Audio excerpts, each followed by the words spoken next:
दिक्कत यह है कि हम चमार पैदा हुए, दिक्कत यह है कि हम पासवान पैदा हुए, दिक्कत यह है कि हम यादव कोयरी कुर्मी कुशवाहा पैदा हुए, इसलिए हमारा मेरिट कम है, इसलिए हम जज नहीं बन सकते, इसलिए हम टीवी चैनल में एंकर नहीं बन सकते, इसलिए हम वाइस चांसलर नहीं बन सकते। ये कैसा पैमाना है मेरिट का? आप जाति के नाम पर सर्वोच्च कुर्सियों पर बैठे हुए मेरिट से आपकी यही मेरिट है, आपकी मेरिट जातिवाद है। और इस देश में जातिवाद मेरिट के रूप में काम करता है, जिसको तोड़ने का काम B.R. गवई साहब ने किया है। अवसर का नाम है मेरिट।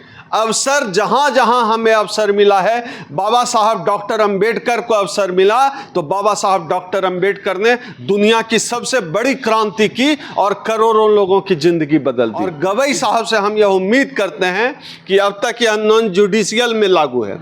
देश में जजों की नियुक्ति में यह कॉलेजियम सिस्टम को खत्म कर दिया जाए और SC ST OBC के भी जज सुप्रीम कोर्ट और हाई कोर्ट में बने, वहां भी रिजर्वेशन लागू होना चाहिए, क्योंकि अगर भारत को सही मायने में विश्व गुरु बनाना होगा, यह जो आरक्षण का B.R. गवई मॉडल है, इस मॉडल को लागू करना पड़ेगा।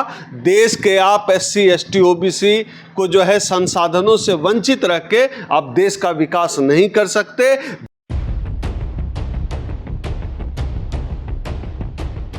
अगर इसी तरह का फैसला देश के हर विभाग में लागू हो जाता है तो आप समझिए देश कितना खूबसूरत हो जाएगा। मैं देश को खूबसूरत होने की बात इसलिए कर रहा हूं क्योंकि जब तक देश के आखिरी नागरिक को उसका हक, उसका अधिकार नहीं मिलेगा, जब तक देश के 90% आबादी को उसके हक अधिकार से वंचित रखा जाएगा, संसाधन से वंचित रखा जाएगा, तब तक उस देश का विकास नहीं हो सकता है।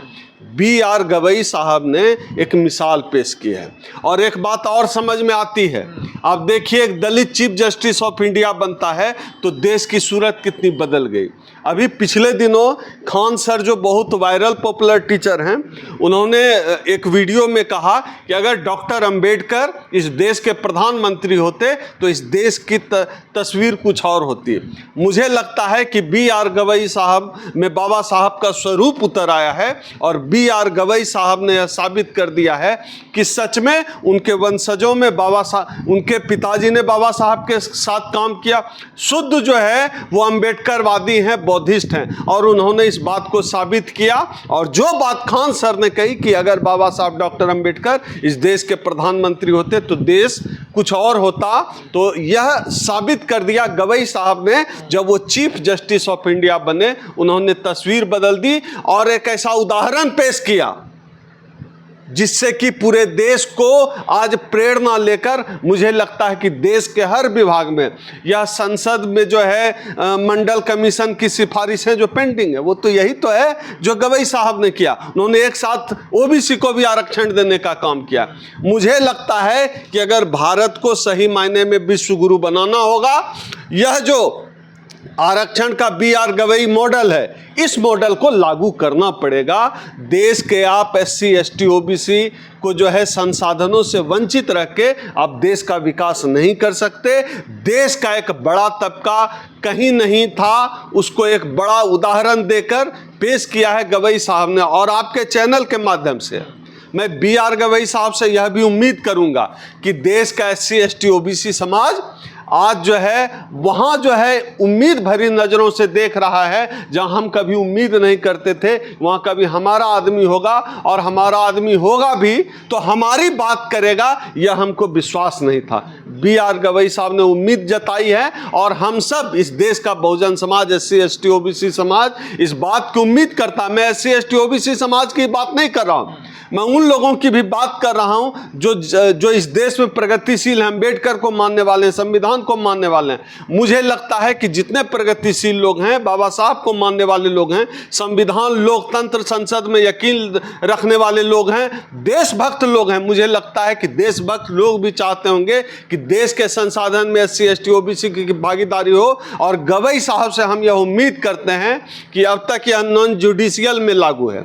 देश में जजों की नियुक्ति में यह कॉलेजियम सिस्टम को खत्म कर दिया जाए और SC ST OBC के भी जज सुप्रीम कोर्ट और हाई कोर्ट में बने, वहां भी रिजर्वेशन लागू होना चाहिए, क्योंकि वह भी देश का संसाधन है, वहां भी हमारा हक है, वहां भी हमारी भागीदारी होनी चाहिए। हम आपके चैनल के माध्यम से गवई साहब को यह कहना चाहते हैं। 64 साल क्यों लग गए इस फैसले को लेने में सुप्रीम कोर्ट को? आप कह रहे हैं 64 साल क्यों लग गए? आप यह सोचकर आपने देखा कि 64 साल लग गए, आज भी मूछी रखने की लड़ाई है? आपने यह देखा 64 साल लग गए, आज भी घोड़ी चढ़ने की लड़ाई है?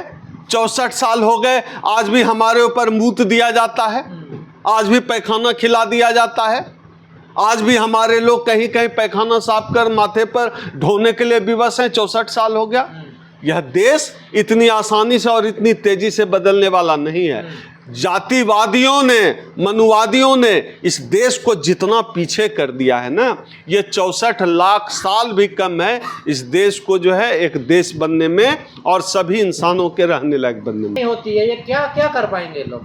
इनके मेरिट किसका नाम है? मेरिट है अफसर का नाम। देखिए, गवई साहब आज जब पहुंचे, अफसर मिला, वो पहुंचे चीफ जस्टिस ऑफ इंडिया की कुर्सी पर, उन्होंने क्या किया? बदल दिया ना, तस्वीर बदल दी। हायर जुडिशियरी की उन्होंने तस्वीर बदल दी गवई साहब ने। तो अफसर का नाम है मेरिट। अवसर जहां जहां हमें अवसर मिला है, बाबा साहब डॉक्टर अंबेडकर को अवसर मिला तो बाबा साहब डॉक्टर अंबेडकर ने दुनिया की सबसे बड़ी क्रांति की और करोड़ों लोगों की जिंदगी बदल दी। इस देश में जब दशरथ मांझी को अवसर मिला तो उन्होंने पहाड़ का सीना चीर दिया।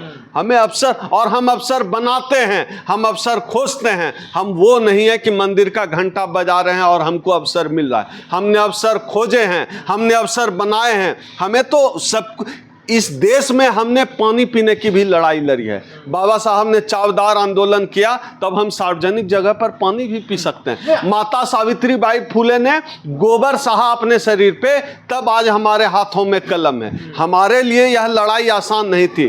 64 साल इसलिए था लगा क्योंकि BR गवई जैसे किसी महान जज का इंतजार यह देश कर रहा था। अभी आपको आरक्षण तो मिल गया, योग्यता कहाँ से लाओगे? योग्यता किस बाजार में मिलता है?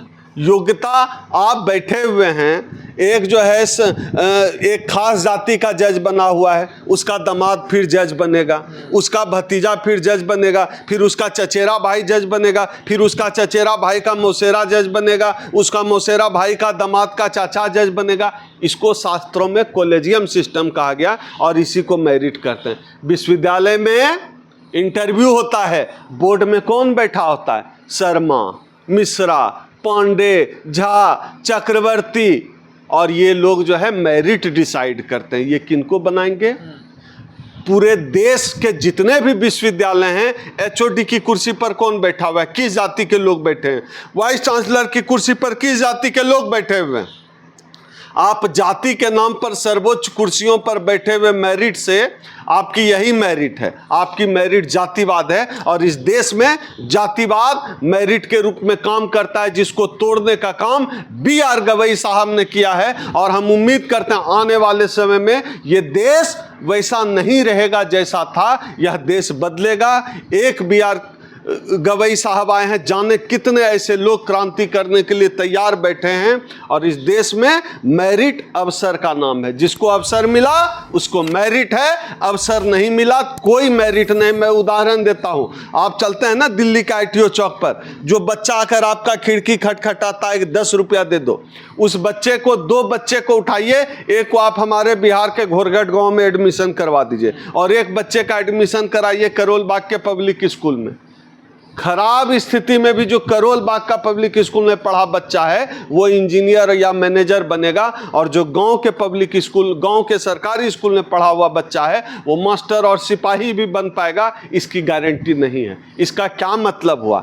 मेरिट का नाम है। मेरिट अवसर का नाम है और अवसर हमें दिया नहीं गया, हमने अवसर को छीना है। और बाबा साहब डॉक्टर अंबेडकर का पूरा जीवन संघर्ष इस बात का गवाह है कि अवसर मिलते नहीं, अवसर छीने जाते हैं। और B.R. गवई साहब ने हम सबों को फिर एक बार अवसर दिया है कि हायर जुडिशियरी में जितने नॉन जुडिशियल पोस्ट हैं वहाँ रिजर्वेशन लागू किया है। अब हम खुद को साबित करेंगे, ये हमें अवसर बदलाव मिला। क्या होगा इससे? बिल्कुल बदलाव होगा। आप ये बताइए, देश की 90-95% आबादी क्या सुप्रीम कोर्ट में क्लर्क बनने लायक भी नहीं है? उनको हाशिए पर आप रखें।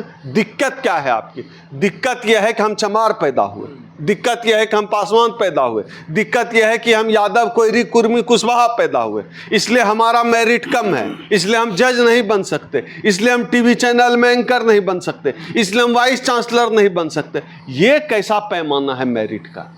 ये कौन सा इसके लिए? गवई साहब निडर होकर काम कर रहे हैं क्या? गवई साहब ने पूरी तरह निडर होकर काम किया है। गवई साहब सच्चे अम्बेडकरवादी हैं। उनके परिवार का पूरा इतिहास बाबा साहब की परंपरा से जुड़ता है, बाबा साहब से जुड़ता है। इनके पिताजी ने बाबा साहब के साथ इन लोगों ने दीक्षा ली है। इनका पूरा परिवार उस परंपरा से जुड़ा हुआ है। इसलिए हम इनसे उम्मीद ये भी कर रहे हैं कि जुडिशियरी में भी जजों की नियुक्ति में, उन्होंने कहा है वैसे कि कॉलेजियम में ट्रांसपेरेंसी रखी जाएगी, लेकिन ट्रांसपेरेंसी से काम नहीं चलेगा। वहाँ जज भी हमारे जात का होना चाहिए। अगर अपराधी आरोपी हमारी जात का होता है, जज भी हमारे जात का होना चाहिए। जज हमारे जात का क्यों नहीं होगा? ये हमारी मांग है, ये हमारी लड़ाई है और गवई साहब से उम्मीद है कि वो जरूर पूरी करेंगे। लेकिन अभी भी 75 साल की आज़ादी के दौरान कोई भी ओबीसी सीजेआई नहीं बना है देश में। तो OBC chief justice of India क्यों नहीं बना है, इसका जवाब आपको चाहिए तो अभी जो हरिद्वार में लोग जो कांवड़ लेके जा रहे हैं, जाकर उनकी जाति पूछिए। या तो ओबीसी समाज कांवड़ लेके ही चले, या चीफ जस्टिस ऑफ इंडिया बन जाए, प्रोफेसर बन जाए, डॉक्टर बन जाए, इंजीनियर बन जाए। ये तो ओबीसी समाज को तय करना पड़ेगा कि चीफ जस्टिस ऑफ इंडिया बनना है कि कांवड़िया बनना है।